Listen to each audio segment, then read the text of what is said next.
Long marginalized in critical discourses, animation seems to occupy an unprecedented position in our popular and visual cultures today. It's been argued, for instance, that in the age of digital cinema, all film becomes animated film, as photographic images' indexical relations to the world are severed by processes of digital rendering. And not only film, comics too seem to be caught in the tractor beam of animation, partly as a result of general convergence trajectories, and partly as a result of specific transmedia franchising efforts that place ever more superheroes in sleek new CGI outfits. Simultaneously, comics proper migrate from paper to digital formats and devices, bringing with them animation processes as elements of images and of presentation formats, like the guided view function on iPhone apps, which animate the transition from panel to panel. But if it's true that the boundaries between animation and other forms of visual media have become problematic in the digital age, I want to suggest that this is not entirely new. My aim is therefore to open up a sort of media archaeological perspective that will allow us to look at animation as both a theme and a medium that plays a significant, if non-obvious, role throughout the modern era. Drawing on retellings of Frankenstein in film and comics, I argue that the tale's serial proliferation reveals a hidden backstory to our current situation, one in which animation can be seen as the very framing condition for much of our modern popular visual culture. By emphasizing modernity and popularity, the visual culture I'm talking about is connected explicitly to industrialization, which coincided with the institution of a conceptual wedge between art and technology, or between the fine arts and the applied arts, such that aesthetic experience was figured as disinterested and opposed to the realms of practical technology and commercial culture. And out of the industrial era reorganizations within the broad realm of techne flow a variety of fears and fantasies of technical animation, embodied in automata like the Mechanical Turk, and in narratives such as E.T.A. Hoffmann's Der Sandmann and Mary Shelley's Frankenstein. Such thematic concerns with animation, or the giving of life to inanimate matter, would have a lasting impact on popular and visual culture as the arts became increasingly technical, industrial, reproducible, and in more senses than one, serialized. From Metropolis to Blade Runner and beyond, the dream of artificial life has been a staple of science fiction film. But beyond the thematic level, a medial aspect or determination of animation is also involved.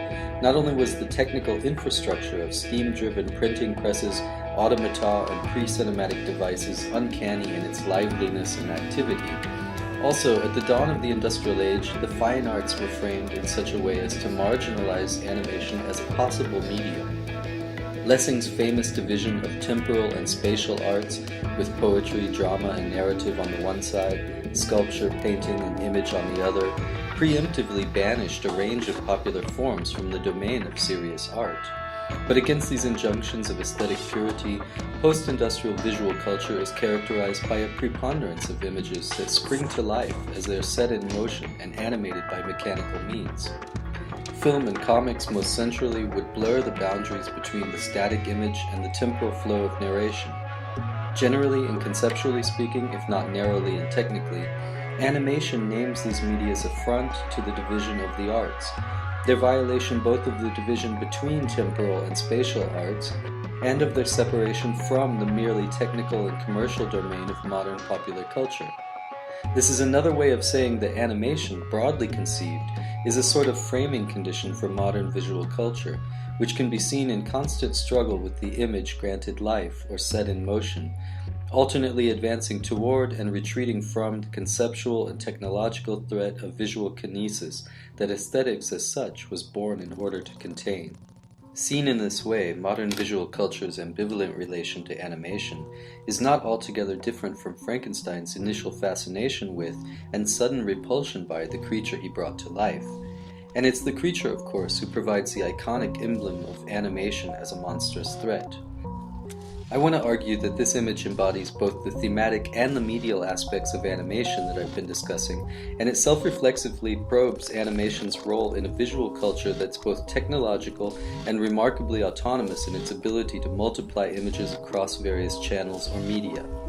Exhibiting a promiscuous, plurimedial sort of seriality, the monster's image, as an image of animation, presents a special case for thinking the dynamic intermedial networks that constitute our visual culture.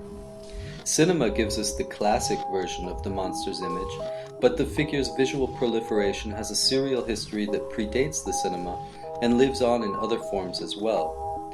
At the center of visual interest is the creation scene, which Shelley's novel of 1818 treats only in a very cursory manner, but which gives rise immediately to a growing number of theatrical adaptations. Shelley herself saw a performance of Richard Brinsley Peake's 1823 play Presumption, or The Fate of Frankenstein, and thus witnessed her tale escaping her authorial control much as the story's monster had escaped its creators, prompting her famously in the introduction to the 1831 edition of her book to bid her hideous progeny go forth and prosper. The image on the frontispiece of the 1831 edition thus entered into a stream of visual images proliferating on theater stages, in political cartoons, and later in film, comics, and other media. Taken together, these images are not, I suggest, just illustrations of a story, but themselves enactments of a media-technical interrogation of modern processes of animation and the self-replicating action of our visual culture. Essential to this view is a conception of the monster not so much as a developed character, but as a flat, serialized figure that has escaped the novel and acquired a life of its own. As such, the monster is marked materially by a form of seriality that is intimately tied to the serial production processes of industrial culture, and, more specifically, to the sequentiality and reproducibility of images in modern visual media such as film and comics.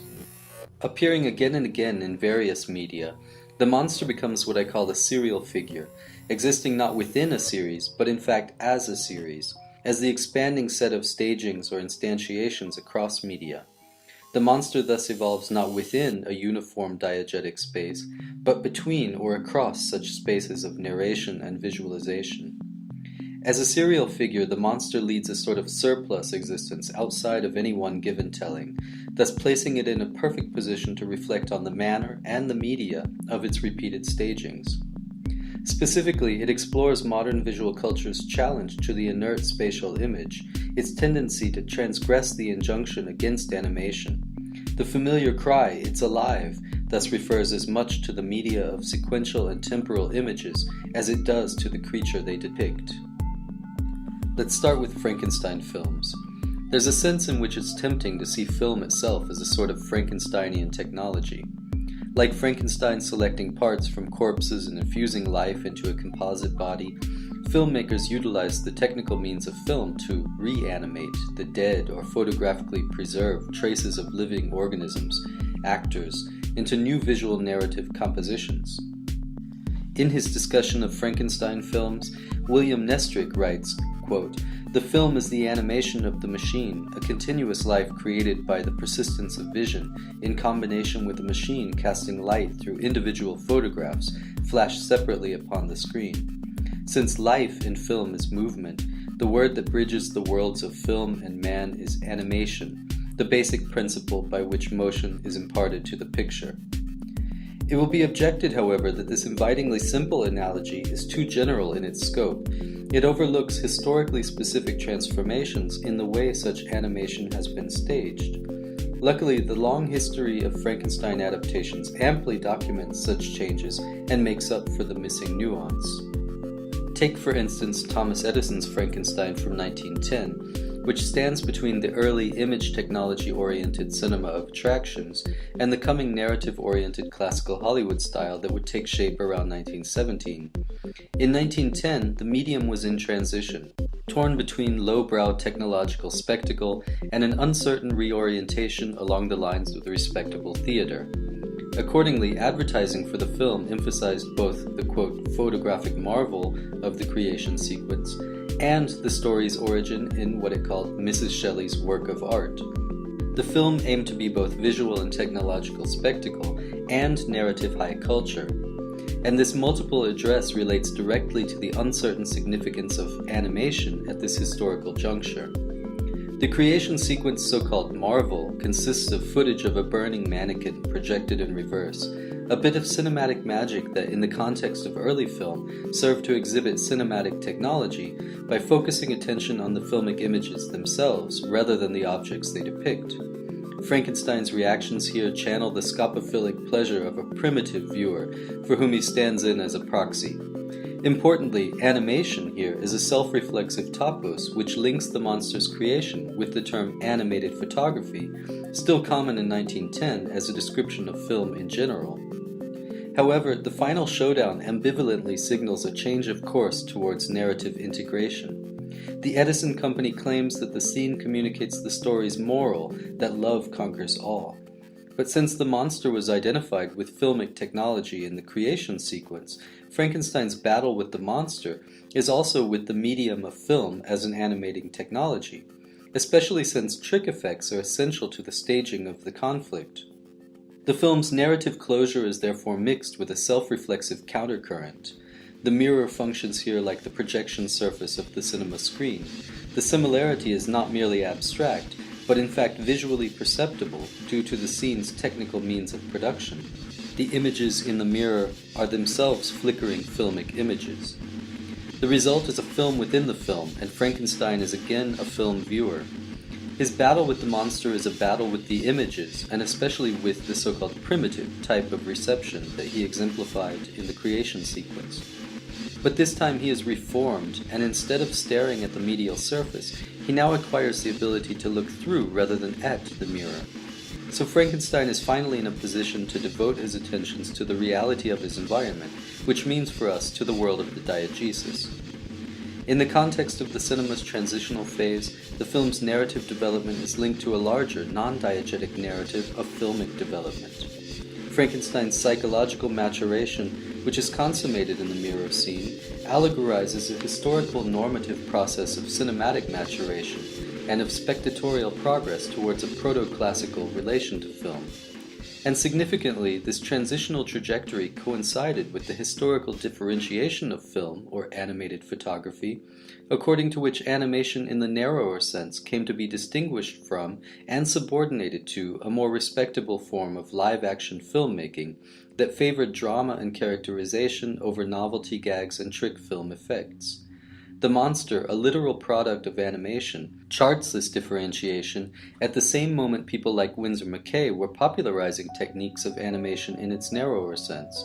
Thus, the monster embodies the technology of the animated spectacle, and his marginalization reflexively indicates the framing function of animation in film and visual culture more generally, reminding us that live-action cinema is animation too, but in a normalized or naturalized form.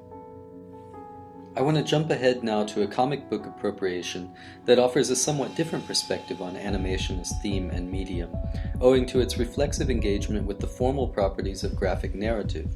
Here the monster is recalibrated for an interrogation of the specific means by which comics animate their tales, that is, the means by which discrete images both remain discrete and are subject to combinatory reframings that bring a graphic story to life. Marvel's series The Monster of Frankenstein, later retitled The Frankenstein Monster, ran for 18 issues from January 1973 to September 1975. The first 4 issues retell the tale of Shelley's novel, and they reproduce its nested frame structure. The monster's own tale is at the center, embedded in Frankenstein's account of events, which he recounts to the Arctic explorer Captain Walton while aboard his ship. Walton in turn records everything and passes it along in the form of letters to his sister back home, and these letters make up the novel Frankenstein. Now the Marvel series, in its retelling, ingeniously adds an additional frame. Walton IV, the great-grandson of the novel's captain, narrates the outermost tale, set a full century after the novel, thus laying the ground for the story's continuation into the 20th century from issue number 5 onward.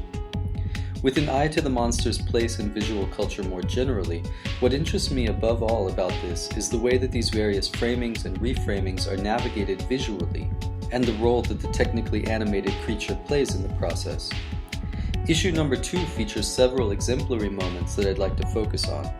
The monster's tale is prefaced visually with a close-up of the monster's face, which functions as a gateway or border between external and internal narrative frames, between the cave setting in which the monster relates his tale to Frankenstein and the innermost frame of the related tale. The creature tells how he came to his senses, how he observed a blind man and his family, learned their language, and was eventually driven from human society. Finally, his narrative closes with a close-up of the creature's yellow eye in a wavy bordered panel that exists liminally between one narrative frame and another. Spatially attached both to the self-narrated monster persecuted by a mob of angry villagers and to the narrating monster in the mountain cave, the eye stands between and links the two temporal frames of narration. From this intermediate position, the monster's eye mirrors the reader's eye as well, the eye that moves from one graphic frame or panel to the next in the temporal process of reading. Emerging from the page in close-up and protruding from the narrated world to enter the space of the reader, this eye is medially self-reflexive in a strong sense. It directs attention towards the processes of medial construction at the same time that it serves a constructive medial purpose, namely the transition from one visual and narrative frame to another. And something similar is staged several pages later. Having discovered the corpse of his friend Clerval, the traumatized Frankenstein is arrested for murder, and his face is foregrounded with a blank eye staring at or through the reader in a panel that transitions back to the outermost narrative frame aboard Walton IV's ship in 1898, which suddenly rams an iceberg and begins to sink, bringing issue number 2 to a cliffhanger close. At the outset of the next issue, sailors scramble into lifeboats in the belief that the monster, thrown overboard in the crash, is dead. But when the monster, whose hand juts ominously out of the water, boards their boat and begins wreaking havoc, one of the sailors exclaims, "God help us, it's still alive," an intensification of the standard line in Frankenstein films, fully self-aware of its seriality. Sparing the captain, his cabin boy, and his guide, the monster rows them to firm ice. There the monster insists, "The story, man, you must tell me the rest of the story." Then, with his back turned, Walton IV prepares to continue the narrative, while the monster's face, set in profile, literally replaces the gutter between two panels and forms the border between two spatial-temporal frames as well. The here and now that he shares with Walton IV, and the there and then of Walton's story.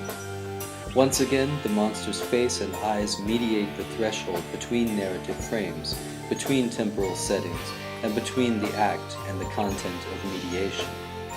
In conclusion, then, Frankenstein's monster functions variously, as we've seen in these examples from film and comics, to envision the dynamic workings of modern visual culture. The creature doubles with the medium in order to envision visuality itself in its modern, highly kinetic forms. It gives visible form, in other words, to the invisible framing condition of animation, exposing the mechanisms by which static images routinely transgress their spatial borders and assert a temporal dimension, and exploring the role of mediating technologies in the serialized proliferations of images that animate the modern visual landscape.